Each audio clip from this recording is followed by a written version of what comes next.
أعوذ بالله من الشيطان الرجيم بسم الله الرحمن الرحيم إن الحمد لله نحمده ونستعينه ونستغفره ونعوذ بالله من شرور أنفسنا ومن سيئات أعمالنا من يهده الله فلا مضل له ومن يضلله فلا هادي له ونشهد أن لا إله إلا الله وأن محمدا عبده ورسوله الذي أرسله بالحق بشيرا ونذيرا وداعيا إلى الله بإذنه وسراجا منيرا وقد قال الله تعالى في كلامه المجيد والفرقانه الحميد أعوذ بالله من الشيطان الرجيم بسم الله الرحمن الرحيم إن الله يأمركم أن تؤدوا الأمانة إلى أهلها صدق الله العلي العظيم وصدق رسوله النبي الكريم ونحن على ذلك من الشاهدين والشاكرين والحمد لله رب العالمين وقال النبي صلى الله عليه وسلم لا إيمان لمن لا أمانة له رواه أحمد وقال الله تعالى في شان حبيبه ومحبوبه مخبرا وآمرا إن الله وملائكته يصلون على النبي يا أيها الذين آمنوا صلوا عليه وسلموا تسليما اللهم صل سيدنا مولانا محمد وعلى آل سيدنا مولانا محمد এই দুনিয়া মুসাফির বাই কবর আসল ঠিকানা কেউ আগে রওনা হয় কেউ পিছে রওনা আল্লাহুম্মা সাল্লি আলা সাইয়্যিদিনা মাওলানা মুহাম্মদ ওয়া আলা আলি مولانا محمد بلغ العلا بكماله كشف الدجى بجماله حسنت جميع خصاله صلوا عليه وآله لا إله إلا الله لا إله إلا الله لا إله إلا الله لا إله إلا لا إله إلا الله محمد رسول الله সাল্লাল্লাহু আলাইহি ওয়াসাল্লাম। উপস্থিত মুআজ্জিজ মুহতারাম, সম্মানিত মুসলিয়ান ইকরাম, যারা আসছেন এবং আসতেছেন সকলের প্রতি সালাম। আসসালামু আলাইকুম ওয়া রাহমাতুল্লাহি ওয়া বারাকাতুহু। আল্লাহ পাকের তারিফ প্রশংসা গুণগান করছি সেই মহান মনিবের প্রতি, যে মহান মনিব আমাদেরকে দীর্ঘ একটি সপ্তাহের পর আবার আল্লাহর ঘর মসজিদে এসে আসার এবং বসার তৌফিক দান করেছেন। সে মহান মনিবের দরবারে আমরা সকলেই কালিমাতুশ শুকরিয়া আদায় করছি, বলি আলহামদুলিল্লাহ। দরুদ এবং সালাম পেশ করেছি বিশ্ব মানবতার মুক্তির দূত, দোজাহানের বাদশা নবী মুহাম্মদ রাসূলুল্লাহ সাল্লাল্লাহু আলাইহি ওয়াসাল্লামের উপর, যে নবীকে আল্লাহ পাক এই দুনিয়ার জমিনে রহমত হিসাবে, বরকত হিসাবে প্রেরণ করেছেন। এমন একটি রহমতের নবী আমরা পেয়েছি, সেই প্রশংসায় আবার বলি আলহামদুলিল্লাহ। সেই নবীজির প্রতি দরুদ আনতে একবার বলি সাল্লাল্লাহু আলাইহি ওয়াসাল্লাম। গত জুমায় আলোচনা করেছিলাম চারিত্রিক গুণাবলী সম্পর্কে। 6 নম্বর পর্যন্ত আলোচনা করেছিলাম একজন মুমিনের কি কি গুণ লাগবে, চারিত্রিক গুণ। এই চারিত্রিক গুণগুলো যদি আপনার মধ্যে থাকে, তাহলে আপনি আপনার নেকের পাল্লা কিয়ামতের ময়দানে যেদিন ওজন দেওয়া হবে, ওই নেকের পাল্লাটা ভারী হয়ে যাবে। সুবহানাল্লাহ। যদি আপনার মধ্যে আখলাকে হামিদার এই চারিত্রিক গুণগুলো যদি আপনার মধ্যে থাকে, তাহলে আপনার নেকের পাল্লা ভারী হবে, আর না হয় ভারী হবে না। এর মধ্যে 6টা গুণ আলোচনা করেছিলাম। 7 নম্বর গুণ হলো আমানত রক্ষা করা। চারিত্রিক গুণের মধ্যে, আপনার চরিত্রের মধ্যে 7 নম্বর গুণ হলো আমানত রক্ষা করা। আপনার মধ্যে যদি আমানতদারি না থাকে, তাহলে আপনার ওজনের পাল্লা কিয়ামতের ময়দানে ভারী হবে না, হালকা হয়ে যাবে।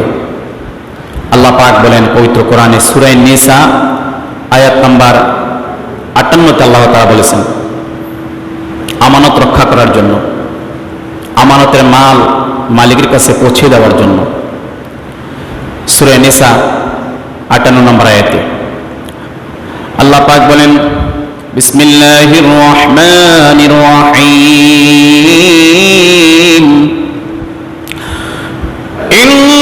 ইন্নাল্লাহা ইয়া'মুরুকুম আন তু'আদ্দুল আমানাতি ইলা আহলিহা।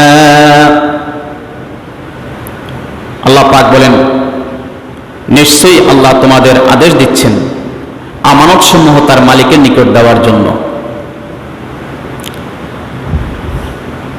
আমানতগুলা মালিকের কাছে দেওয়ার জন্য আল্লাহ পাক আদেশ করছেন। ইয়া'মুরু, ইন্নাল্লাহ, নিশ্চয়ই আল্লাহ তাআলা, ইয়া'মুরুকুম, তোমাদেরকে আদেশ দিচ্ছেন, আন তু'আদ্দুল আমানাতি ইলা আহলিহা, আহলের কাছে আমানতরা পৌঁছে দেওয়ার জন্য আল্লাহ পাক তোমাদেরকে আদেশ করছেন। এবং নবীজি বলেছেন একটা হাদিস মুবারকের মধ্যে, মুসনাদে আহমদের হাদিস, রাসূল পাক সাল্লাল্লাহু আলাইহি সাল্লাম বলেছেন লা ঈমানা, তার কোনো ঈমান নাই, লিমান লা আমানাতা লাহু, যার মধ্যে আমানত নাই। যার মধ্যে আমানতদারি নাই, তার কোনো ঈমান নাই। আর যার ঈমান নাই, কশিন কালেও সেই ব্যক্তি জান্নাতে যেতে পারবে না। জান্নাতে যাওয়ার পূর্ব শর্ত হলো ঈমান। যেমন ঈমানটা হলো ডুলার মতন। যেমন আপনি মাছ ধরার জন্য গেলেন, নদীর মধ্যে মাছ ধরার জন্য গেলেন, ডুলা ভাঙ্গা, সারাদিন মাছ ধরছেন, ডুলার মধ্যে মাছ রাখছেন নাই, কারণ কি আপনার ডুলার ভাঙ্গা। আর যদি আপনি ডুলা ভালো থাকে, ছিদ্র না থাকে, আপনি সারাদিন মাছ ধরলেন বা যতটুকু মাছ ধরলেন, মাছ আপনার ডুলা পরিপূর্ণ হয়ে যাবে। তদ্রুপ ঈমানটা হলো তেমন। আপনি ঈমানের সাথে যে নেক আমলগুলো করবেন, ওই নেক আমলগুলো আপনার আমল নামায় শুধু যোগ্য হইতেই থাকবে। সুবহানাল্লাহ। আর যদি ঈমান ছাড়া আপনি নেক আমল করেন, তাহলে ওই নেক আমলগুলো আপনার ওই বাঙ্গাডুলার মতন পড়ে যাবে, একটাও থাকবে না। তো ঈমানকে মজবুত করে আমাদেরকে নেক আমল করতে হবে। রাসূল পাক সাল্লাল্লাহু আলাইহি ওয়াসাল্লাম বলেছেন লা ঈমানা, তার কোনো ঈমান নাই, লিমান লা আমানাতা লাহু, যার কোনো আমানতদারি নাই। মুসনাদে আহমদের হাদিস। এবং নবীজি বলেছেন, যেই ব্যক্তি আমানতদারি নাই সেই ব্যক্তি হলো মুনাফিক। নাউজুবিল্লাহ বলি। মুসলিম শরীফের হাদিস, রাসূল পাক সাল্লাল্লাহু আলাইহি ওয়াসাল্লাম বলেছেন, এই দুনিয়ার জমিনে তোমরা মুনাফিক কিভাবে চিনবা? মুনাফিক চেনার আলামত হলো, এই হাদিসের মধ্যে আছে 3টা, আর একটা হাদিসের মধ্যে আছে একটা, মোট 4টা আলামত। নবীজি সাল্লাল্লাহু আলাইহি ওয়াসাল্লাম হাদিস মোবারকের মধ্যে বলেছেন, যেই ব্যক্তির মধ্যে 4টা আলামত পাইবা তাহলে মনে করবা সে খাঁটি মুনাফিক, যদিও সে নামাজি হয়, যদিও সে রোজাদার হয়। মুসলিম শরীফের হাদিস। নবীজি সাল্লাল্লাহু আলাইহি ওয়াসাল্লাম বলেছেন, আয়াতু মুনাফিকি সালাসা, মুনাফিকের আলামত হলো 3টা। 1 নম্বর আলামত হলো ইযা হাদাসা কাযাবা, যখন সে কথা বলে মিথ্যা কথা বলে। কথা বলা শুরুতে মিথ্যা কথা দিয়ে, যার মধ্যে দেখবেন মিথ্যা কথা বেশি, আপনি মনে করবেন সে মুনাফিক। 2 নম্বর আলামত হলো ওয়াইজা ওয়াদা আখলাফা, যখন কোন মুনাফিক ওয়াদা করে তখন সে ভঙ্গ করে, ওয়াদা পরিপূর্ণ করে না, সেই ব্যক্তির নাম হলো মুনাফিক। 3 নম্বর আলামত হলো ওয়াইজা তুমিনা খানা, যখন কোন মুনাফিক আমানত রাখে মুনাফিকের কাছে, সে আমানতগুলা সে খেয়ে ফেলে। কোন মানুষ যখন আমানত রাখে, খানা সে খেয়ে ফেলে। নবীজি বলেছেন, ওয়াইন সামা, যদিও সে রোজাদার হয়, ওয়াইন সাল্লা, যদিও সে নামাজি বলে দাবি করে, রোজাদার বলে দাবি করে, ওয়া জাআমা আন্নাহু মুসলিম, যদিও সে মুসলিম বলে দাবি করে, নামাজি বলে দাবি করে, রোজাদার বলে দাবি করে, নিজেকে প্রকৃত মুসলমান বলে দাবি করে, নবীজি বলেছেন এই 3টা আলামত যার মধ্যে থাকবে সে খাঁটি মুনাফিক। নাউজুবিল্লাহ। আরেকটা হাদিসের মধ্যে আসছে 4 নম্বর আরেকটা আলামত রয়েছে। ওই আলামতটা হলো মানুষ যখন ঝগড়া করে, ঝগড়ার সময় গালিগালাজ করে, এই 4টা খাসলত যার মধ্যে থাকবে সে হলো মুনাফিক। এই মুনাফিকের স্থান হলো জাহান্নামের একেবারে নিচে, এর নিচে কোনো মানুষ থাকবে না, কাফেররাও থাকবে না এত নিচে। মুসলমান নামধারী মুনাফিক তারা থাকবে একবারে নিচে। আর যারা খেয়ানত করে, আমানত খেয়ানত করে, আলোচনায় আসছিলাম আমানত খেয়ানত করা, আমানত রক্ষা করা। আখলাকে হামিদার একটা গুণ হলো আমানত রক্ষা করা। আপনার মধ্যে আমানত যদি না থাকে তাহলে আপনি আখলাকে হামিদার অন্তর্ভুক্ত হতে পারলেন না, এই গুণটা আপনি অর্জন করতে পারলেন না। যদি এই গুণটা আপনি অর্জন করতে নাই পারেন, আপনার তালিকা হবে মুনাফিকের কাতারে, এবং সেই মুনাফিকদেরকে আল্লাহ পাক অপছন্দ করেন। আল্লাহ পাক বলেন পবিত্র কোরআনে সূরা আনফালের 58 নম্বর আয়াতে, আল্লাহ তাআলা বলেন, ইন্নাল্লাহা লা ইউহিব্বুল খাইনিন।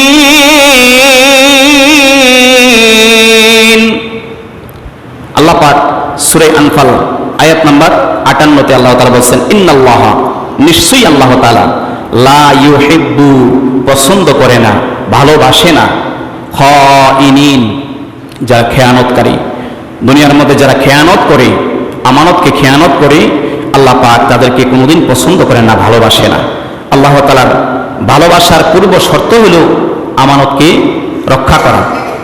সে আমানতগুলা কি কি মনোযোগ দিয়ে শুনবেন। আমানতগুলা কি কি? 1 নম্বর আমানত হলো পিতামাতার নিকট সন্তান হলো আমানত। আপনি পিতামাতা, আপনার সন্তানগুলো আপনার কাছে আমানত। এই আমানতের খেয়ানত করছেন কিনা? এক সন্তানকে একরকম দেখছেন, আরেক সন্তানকে আরেক রকম দেখছেন কিনা? এক সন্তানকে বিদেশ পাঠাইছেন, আরেক সন্তানকে বিদেশ পাঠান নাই। এক সন্তানের পুঁজি দিয়ে দিয়েছেন, আরেক সন্তানকে কিছু দেন নাই। এমন খাসলত আপনার মধ্যে আছে কিনা? যদি থেকে থাকে তাহলে আপনি মুনাফিক রাসূলের ভাষায়। এই মুনাফিকের অন্তর থেকে আমাদের ফিরে আসতে হবে। সকল সন্তানদেরকে আপনাকে এক চোখে দেখতে হবে, এক চোখে দুটো সন্তান, ছেলে মেয়ে সকলকে আপনাকে এক চোখে দেখতে হবে। কোনো চোখের প্রতি, কোনো ছেলে মেয়ের প্রতি অন্য চোখে তাকানো যাবে না। রাসূল পাক সাল্লাল্লাহু আলাইহি ওয়াসাল্লাম বলেছেন, আমানত যে ব্যক্তি রক্ষা করবে না সে ব্যক্তি হলো মুনাফিক। এবং 1 নম্বর আলামত হলো পিতামাতার নিকট সন্তান হলো আমানত।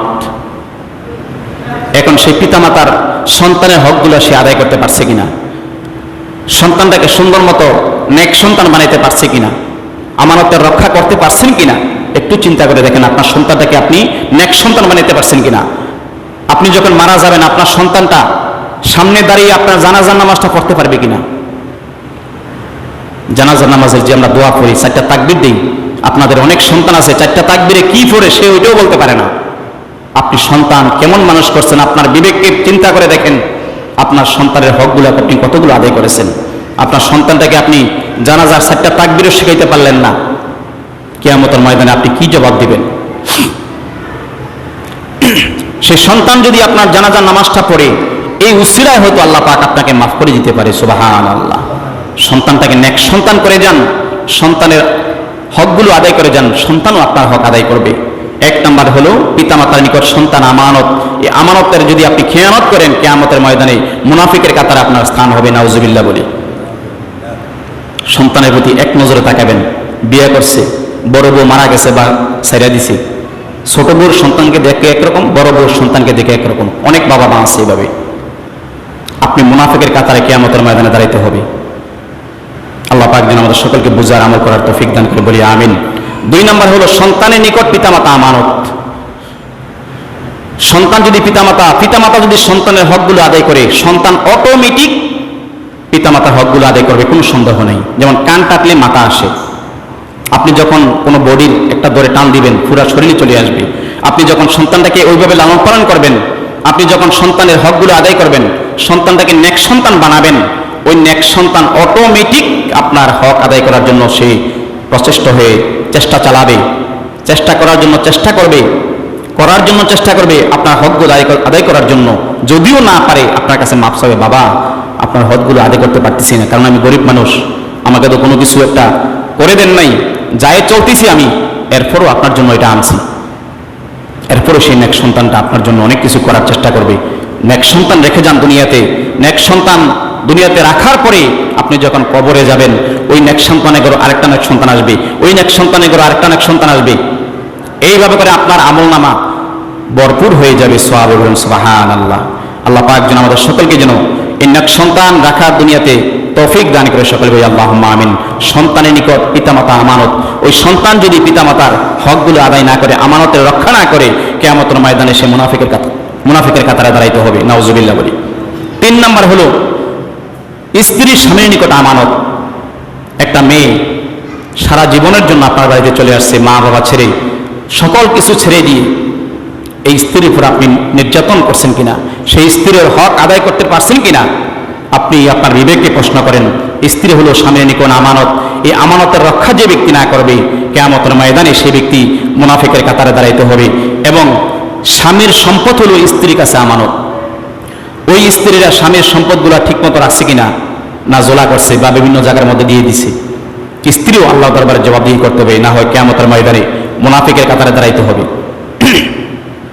4 নাম্বার হলো সরকারের নিকট রাষ্ট্রের সকল সম্পদ আমানত। জনগণের অধিকার সকল কিছু সরকারের কাছে আমানত। এই আমানত যদি রক্ষা করতে না পারে, কিয়ামতের ময়দানে ধরা খেয়ে যাবে। 5 নম্বরে জনগণের নিকট রাষ্ট্র আমানত। রাষ্ট্রের সকল কিছু জনগণের কাছে আমানত। আপনি যদি রাষ্ট্রীয় সম্পদ নষ্ট করে ফেলেন, কিয়ামতের ময়দানে আপনাকে জবাবদিহি করতে হবে, মুনাফিকের কাতারে দাঁড়িয়ে থাকতে হবে, বলেন নাউজুবিল্লাহ। রাষ্ট্রের স্বাধীনতা আপনাকে রক্ষা করতে হবে। রাষ্ট্রের স্বাধীনতা রক্ষা করা আমাদের উপর কর্তব্য। রাষ্ট্রীয় সম্পদ আমাদের কাছে আমানত। এই আমানতগুলো যেন আমরা খেয়ানত না করি। এই যে রাস্তাঘাট করে সরকার দিয়েছেন, এই রাস্তাঘাটের মধ্যে একটা ইট পড়ে আছে, ইটটা যেন বাড়িতে না নেই। ইটটা যেভাবে আছে রাস্তাটা পারলে আর একটু ভালো করে দিয়ে যাবেন, একটু মেরামত করবেন।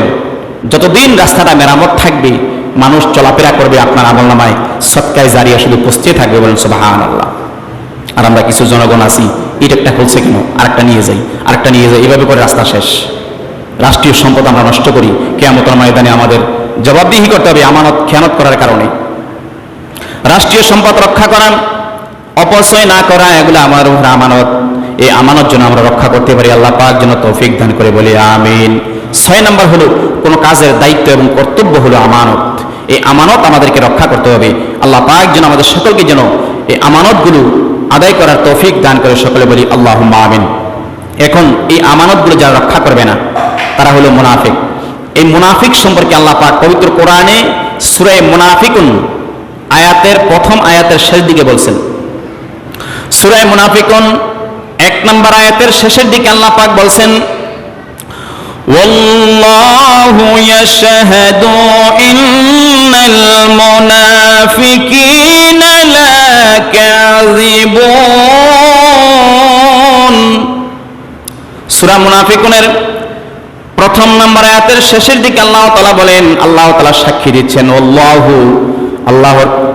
তাআলা সাক্ষী দিচ্ছেন, ইয়াশহাদু, আল্লাহু ইয়াশহাদু, আল্লাহ পাক সাক্ষী দিচ্ছেন। কি সাক্ষী দিচ্ছেন? ইন্নাল মুনাফিকিনা, নিশ্চয়ই মুনাফিকরা, লাকাযিবুন, মিথ্যাবাদী। বলেন নাউজুবিল্লাহ। মুনাফিকরা হলো মিথ্যাবাদী। সূরা মুনাফিকুন আয়াত নাম্বার 1 এর লাস্টের দিকে, শেষের দিকে, আয়াতটা শেষের দিকে আল্লাহ পাক বলছেন, আল্লাহ তাআলা সাক্ষী দিচ্ছেন, আল্লাহু, নিশ্চয়ই আল্লাহ তাআলা সাক্ষী দিচ্ছেন কি, ইন্নাল মুনাফিকিনা, নিশ্চয়ই মুনাফিকরা, লাকাযিবুন, মিথ্যাবাদী। আল্লাহ পাক সূরা নিসার 145 নম্বর আয়াতে আল্লাহ তাআলা মুনাফিক সম্পর্কে বলেছেন, এই দুনিয়ার জমিনের যারা মুনাফিক, এই মুনাফিকের স্থান হবে জাহান্নামের সর্বনিচে। আল্লাহ পাক বলেন, ইন্নাল মুনাফিকিনা ফিদ দারকিল আসফালি মিনান নার। সূরা নিসা আয়াত নাম্বার 145। আল্লাহ বলেন, নিশ্চয়ই মুনাফিকের স্থান হবে ফিদ দারকিল আসফালি মিনান নার, জাহান্নামের সর্বনিম্ন স্থানে। আসফালি মিনান নার মানে জাহান্নামের সর্বনিম্নে, এর নিচে কোনো মানুষ জাহান্নামী থাকবে না। মুনাফিকের স্থান হবে জাহান্নামের সর্বনিচে। কি কি কাজ করলে মুনাফিক হবে আমি বলছিলাম পূর্বেও, এই কাজগুলো থেকে আমাদেরকে বিরত থাকবেন, তাহলে আপনি মুমিন হিসাবে দুনিয়া থেকে বিদায় নিয়ে চলে যাবেন। আর না হয় মুনাফিক হয়ে যদি আপনি দুনিয়া থেকে বিদায় নিয়ে চলে যান, তাহলে কিয়ামতের ময়দানে আপনার স্থান হবে জাহান্নামের সর্বনিচে, এর নিচে কোনো মানুষ থাকবে না। বলেন নাউজুবিল্লাহ। আল্লাহ পাক যেন আমাদের সকলকে যেন এই মুনাফিকের খাসলত থেকে আমাদেরকে ফিরে আসার তৌফিক ভিক্ষা দান করে, বলি আমিন। 8 নাম্বার আখলাকে হামিদার গুণ, চারিত্রিক গুণ হলো মুখ এবং লজ্জাস্থানকে হেফাজত করা। এই যে আমাদের মুখ এবং লজ্জাস্থান, এইটা দুইটা জিনিসের হেফাজত করার নাম হলো আখলাকে হামিদার একটা গুণ। নবীজি সাল্লাল্লাহু আলাইহি ওয়াসাল্লাম বলেছেন, বুখারী শরীফের হাদিস, মাইয়াদমানু লি মা বাইনা লিহাইহি, যেই ব্যক্তি 2 চোয়ালের মধ্যবর্তী স্থান জিহ্বা, এই 2 চোয়ালের মধ্যবর্তী স্থান জিহ্বার যে ব্যক্তি হেফাজত করবে, ওয়া মা বাইনা রিজলাইহি, 2 পায়ের মধ্যবর্তী স্থান লজ্জাস্থানের যে ব্যক্তি হেফাজত করবে, নবীজি বলেছেন, আদমানু লাহুল জান্নাহ, আমি সেই ব্যক্তির জান্নাতের জামিন হয়ে যাব। বলেন সুবহানাল্লাহ।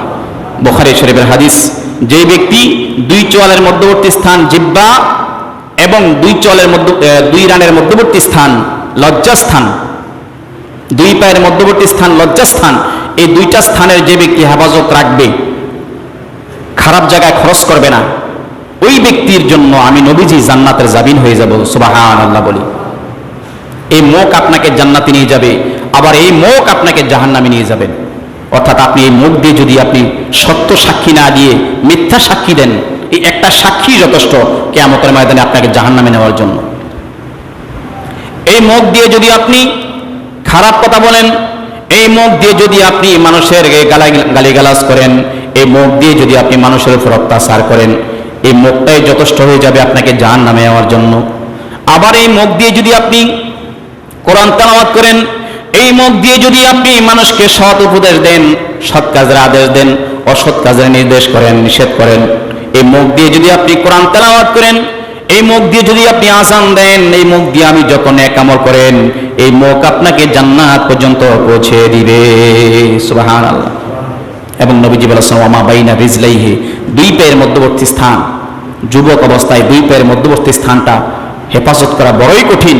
যে ব্যক্তি ধৈর্য ধারণ করে 2 পায়ের মধ্যবর্তী লজ্জাস্থানকে হেফাজত করবে, ছেলে হোক মেয়ে হোক, বিয়ের আগ পর্যন্ত, রাসূল পাক সাল্লাল্লাহু আলাইহি ওয়াসাল্লাম বলেছেন, ওই উম্মতের জন্য আমি নবীজি জান্নাতের জামিন হয়ে যাব। সুবহানাল্লাহ। আল্লাহ পাক যেন আমাদের সকল যুবক যুবতীদেরকে এই হাদিসগুলো মেনে আমল করার তৌফিক দান করে। সকলে বলি আল্লাহুম্মা আমিন। প্রত্যেকটি জায়গায়, সকল জায়গায় এগুলা ব্যবহার করা যাবে না, নির্দিষ্ট জায়গা ছাড়া ব্যবহার করা যাবে না। তাহলে আল্লাহ পাক আমাদেরকে রাসূল পাক সাল্লাল্লাহু আলাইহি ওয়াসাল্লামের মাধ্যমে জানিয়ে দিয়েছেন, যারা এই 2টা জায়গার হেফাজত করবে তারাই রাসূল পাক সাল্লাল্লাহু আলাইহি ওয়াসাল্লামের জান্নাতের গ্যারান্টি দিয়েছেন। সুবহানাল্লাহ। আল্লাহ পাক যেন আমাদের সকলকে বোঝার এবং আমল করার তৌফিক দান করে, সকলে বলি আল্লাহুম্মা আমিন।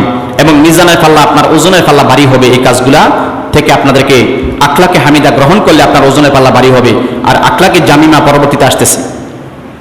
নবীজি সাল্লাল্লাহু আলাইহি সাল্লাম বলেছেন একটা হাদিসের মধ্যে, তিরমিজি শরীফের হাদিস, আন আবি দারদা রাদিয়াল্লাহু তাআলা আন্নান নবী সাল্লাল্লাহু আলাইহি ওয়াসাল্লাম قال ما من شيء أثقل في ميزان العبد المؤمن يوم القيامة। নবীজি সাল্লাল্লাহু আলাইহি সাল্লাম বলেছেন কিয়ামতের দিন মুমিনের ওজনের পাল্লা ভারী হবে। কিয়ামতের ময়দানে মুমিনের ওজনের পাল্লা ভারী হয়ে যাবে এমন একটা আমল আমার নবীজি সাল্লাল্লাহু আলাইহি সাল্লাম বলেছেন, ওই আমলটা হলো মিন হুসনিল খুলুক, উত্তম চরিত্র।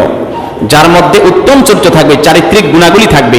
এই যে চারিত্রিক গুণাগুলি বলে আলোচনা করলাম, গত জুমায় করেছি, আজকেও করেছি।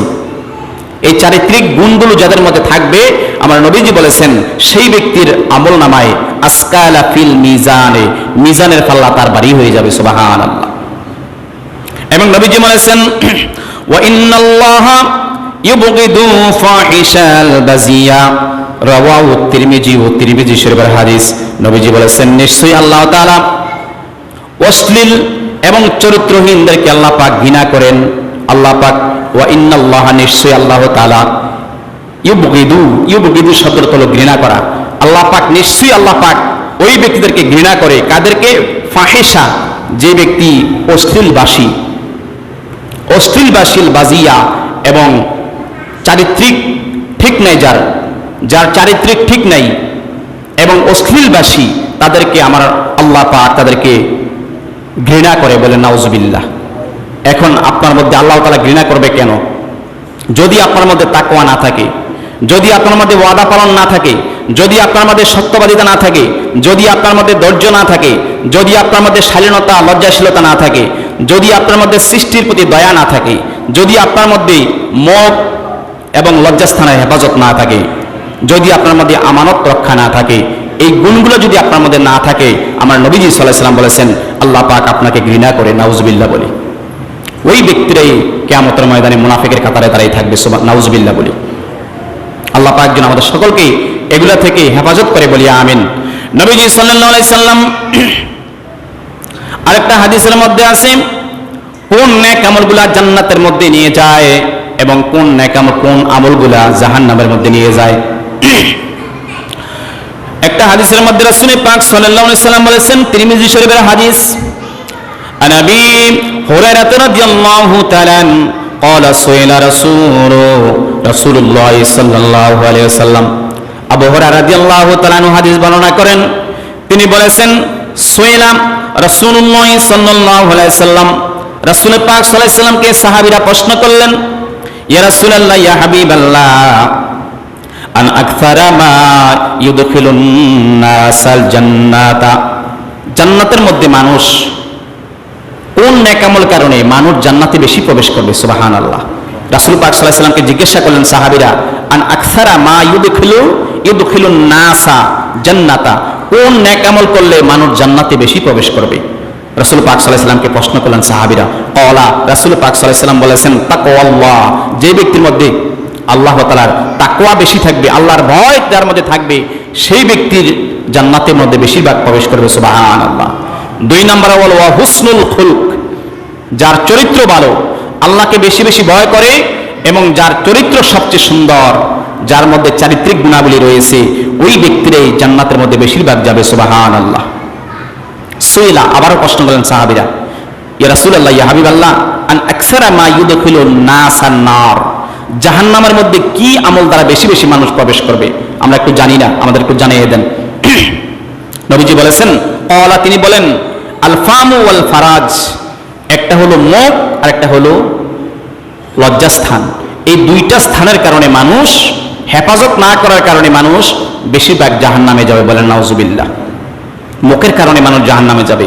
আপনি নামাজ পড়েছেন, রোজা করেছেন, সকল কিছু করেছেন, কিন্তু ওই মুখ দিয়ে মিথ্যা কথা বলেছেন, এই মুখ দিয়ে মিথ্যা সাক্ষী দিয়েছেন, সামান্য দুনিয়ার স্বার্থের জন্য আপনি মিথ্যা সাক্ষী দিয়েছেন, এই মুখ দিয়ে আপনি অশ্লীল ভাষা ব্যবহার করেছেন, এই মুখ দিয়ে আপনি মানুষকে গালিগালাজ করেছেন, এই মুখ দিয়ে আপনি খারাপ কথা বলেছেন, খারাপ রায় দিয়েছেন, এই মুখ দিয়ে আপনি আপনার এই মুখের কারণে এই মুখ আপনাকে জাহান্নাম পর্যন্ত পৌঁছিয়ে দিবে বলেন নাউজুবিল্লাহ।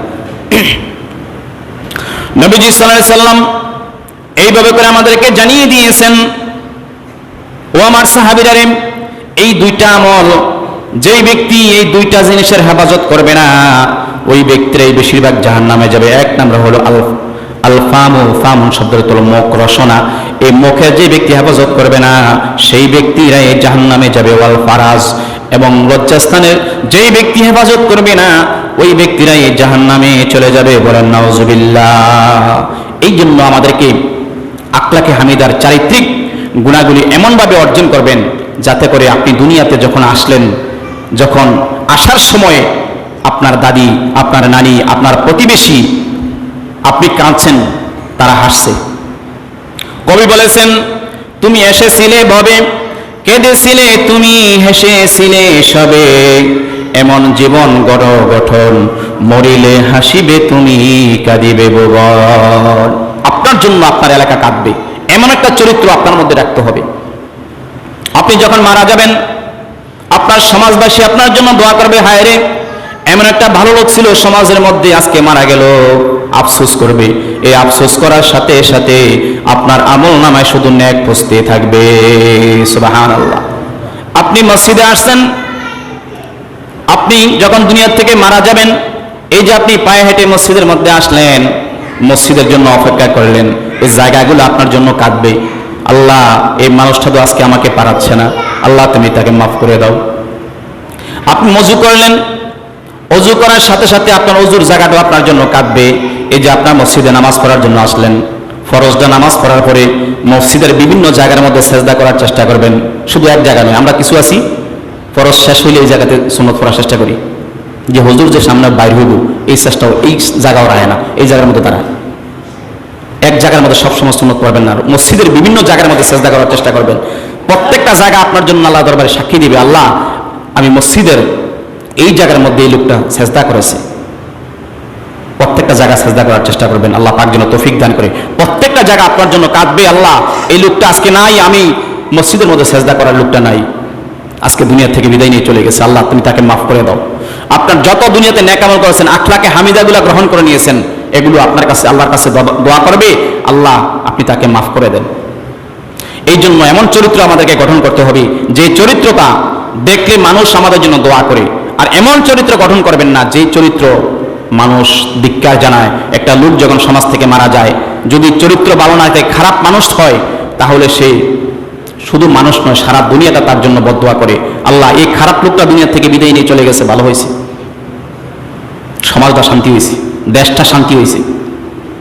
এমন নাড়া লোক আপনি হবেন না সমাজের মধ্যে, রাষ্ট্রের মধ্যে, দেশের মধ্যে, যাতে করে মানুষ আপনাকে ঘৃণা করে, মানুষ আপনার জন্য বদদোয়া করে, মানুষ আপনাকে খারাপ বলে জানে। এই চরিত্র নিয়ে যদি আপনি দুনিয়া থেকে বিদায় নিয়ে চলে যান, এই মানুষের বদদোয়াগুলো আপনার আমল নামায় ভরপুর হয়ে যাবে বলেন নাউজুবিল্লাহ। আল্লাহ পাক যেন আমাদের সকলকে যেন বেশি বেশি নেক আমল করে, বেশি বেশি নেক আমল করে দুনিয়া থেকে বিদায় নেওয়ার তৌফিক দান করে, সকল বলি আল্লাহুম্মা আমিন। চারিত্রিক গুণাগুলি যেন আমরা বেশি বেশি অর্জন করতে পারি। চারিত্রিক গুণ যদি আপনার মধ্যে না থাকে, কিয়ামতের ময়দানে আপনি আল্লাহর দরবারে ধরা খেয়ে যাবেন। গত জুমায় বলেছিলাম চারিত্রিক গুণাগুলো কি কি। এক নম্বরে তাকওয়া।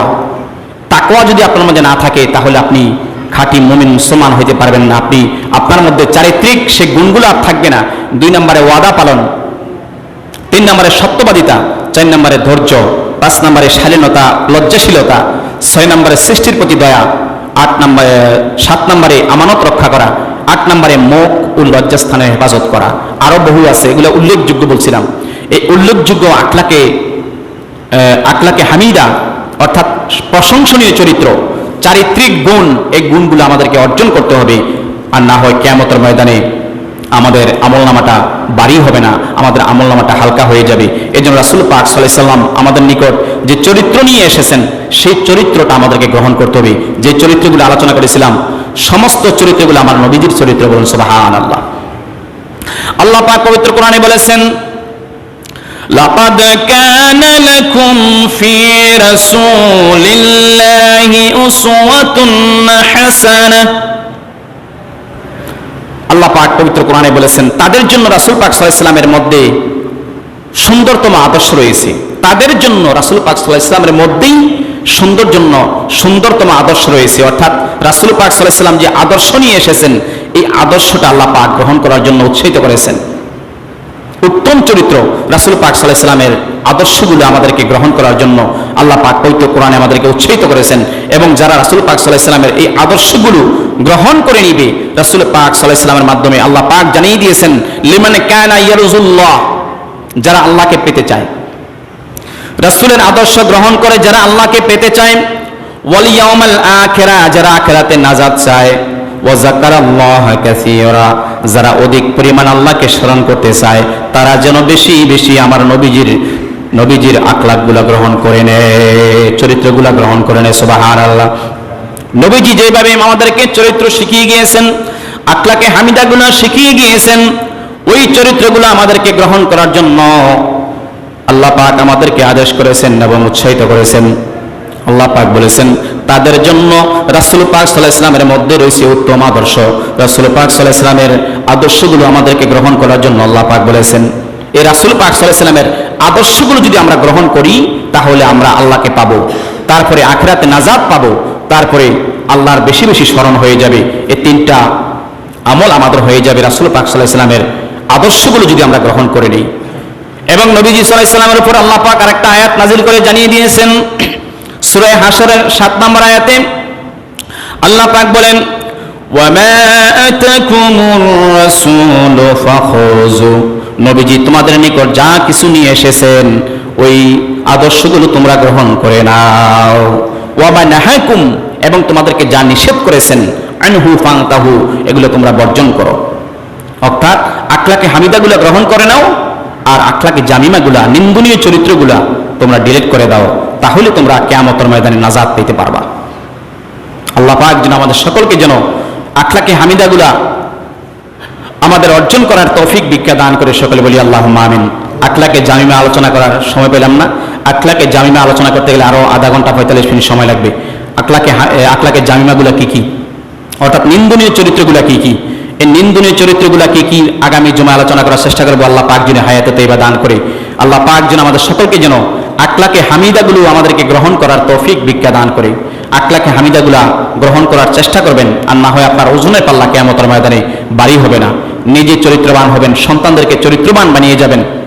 ওই সন্তান যখন দুনিয়াতে চলাফেরা করবে, দুনিয়াতে যখন নেক আমল করবে, ওই সন্তানের নেক আমলের উসিলায় আল্লাহ পাক আপনার আমার আমল নামায় নেক আমল শুধু পৌঁছাতে থাকবে। আর যদি বৎ সন্তান দুনিয়াতে রেখে যান, ওই বৎ সন্তানের ঘরে আরেকটা বৎ সন্তান আসবে, আরেকটার ঘরে আরেকটা বৎ সন্তান আসবে, ওইটার ঘরে আরেকটা বৎ সন্তান আসবে। এই জন্য আপনার আমল নামায় একসময় দেখবেন কিয়ামতের ময়দানে উঠে, আল্লাহ আমি তো এত বদ আমল করি নেই, এই বদ আমলগুলা কোথায় থেকে আসলো আমার? আল্লাহ পাক বলবেন, দুনিয়াতে তোর সন্তানগুলাকে নেক সন্তান বানিয়ে আসস নাই, প্রত্যেকটা বৎ সন্তান ছিল, এগুলো নামাজ পড়ে নাই, রোজা করে নাই, হজ করে নাই, যাকাত দেয় নাই, আল্লাহর কথা মতো চলে নাই, রাসূল পাক সাল্লাল্লাহু আলাইহি ওয়াসাল্লামের সুন্নাত তরিকা মোতাবেক জীবন গঠন করে নাই, নিজে নিজে বানায় বানায় আইন তৈরি করছে দুনিয়াতে। এমন বদ সন্তান দুনিয়াতে রেখে আসছ, যত বদ আমল করছে, এটার ঘরে আরেকটা হয়েছে, ওইটার ঘরে আরেকটা হয়েছে, এইভাবে করে যত জেনারেশন হয়েছে, প্রত্যেকটা বদ আমলের পার্সেন্টেজ গুণা তোর আমল নামাজ যোগ হয়েছে, বলে নাউজুবিল্লাহ। পাহাড় পরিমাণ গুণা নিয়ে উঠবেন কিয়ামতের ময়দানে, যদি আপনার সন্তানগুলোকে আপনি যদি নেক সন্তান করে না যান। যতটাই সন্তান হয়েছে, প্রত্যেকটা সন্তানকে নেক শিক্ষা দিবেন, নেক শিক্ষার তালিম দিবেন আগে, তারপরে অন্য শিক্ষা দিবেন। দুনিয়াবী শিক্ষাও দিতে হবে, ইসলামী শিক্ষা শিক্ষিত আগে করবেন। কারণ একটা সন্তান যখন ইসলামী শিক্ষা শিক্ষিত করবে, রাসূল পাক সাল্লাল্লাহু আলাইহি ওয়াসাল্লাম বলেছেন, এমন একটা শিশুর মুখে যখন, অন্তরে যখন ইসলামী শিক্ষা শিক্ষিত করবেন, তাহলে ওই শিক্ষাটা তার বড় হওয়ার পরে তার মধ্যে ইসলামী শিক্ষা বিচরণ বেশি হবে। নবীজি সাল্লাল্লাহু আলাইহি ওয়াসাল্লাম বলেছেন, একটা পাথরের মধ্যে খোদাই করলে যেমন পাথরের নকশাটা মুছে যায় না, একটা শিশু সন্তানের অন্তরের মধ্যে যখন ইসলামী শিক্ষা শিক্ষিত করে দেন, ওই সন্তানের অন্তর থেকে ওই খোদাই করা নকশাটা কোনোদিন মুছে যায় না। সুবহানাল্লাহ। আপনার সন্তান যখন কাঁচা, যখন কচি, ওই কচি বয়সে ইসলামী শিক্ষাটা আপনার সন্তানকে দিয়ে দিবেন। তার পরবর্তীতে আপনি আপনার ছেলেকে বিভিন্ন শিক্ষা শিক্ষিত করেন। কারণ ওই শিক্ষাটা প্রথমে যখন শিক্ষা পাবে, ভালো শিক্ষাটা পাবে, তখনই ওই শিক্ষাটা বড় হওয়ার পরে সে ওই শিক্ষাটায় কাজ করার জন্য চেষ্টা করবে। যেমন একটা উদাহরণ দিলে বুঝতে পারবেন, আমরা যখন খাদ্য খাই, খানা খাই, ভাত খাই, ভাত খাওয়ার শুরুতে আপনার যেই জিনিসটা দিয়ে খাই, আপনি ধরেন বত্তা দিয়ে প্রথম শুরু করলেন খানাটা, বত্তা দিয়ে খাওয়ার পরে শুরু করার পরে আপনি শেষে দিয়ে গোস্ত খাইলেন, এখন গলার সামনে থাকবে গোস্ত, কিন্তু বে করলে বত্তার গন্ধ কবে, গোস্তের গন্ধ কোনোদিন আসবে না। কারণ প্রথমের মধ্যে আপনি যেটা খাইবেন ওইটার সে ডেকে দিবে, আর ছেলে সন্তানদেরকে আপনি যেই শিক্ষাটা প্রথমেই দিবেন ওই শিক্ষাটাই সে বড় হলে ডেক দিবে, অর্থাৎ ওই শিক্ষাটাই কার্যকর করার জন্য সে চেষ্টা করবে। আল্লাহ পাক যেন আমাদের সকলকে যেন আখলাকে হামিদা সন্তানদেরকে শিক্ষা দেওয়ার তৌফিক বিজ্ঞা দান করে, সকলে বলি আল্লাহুম্মা আমিন।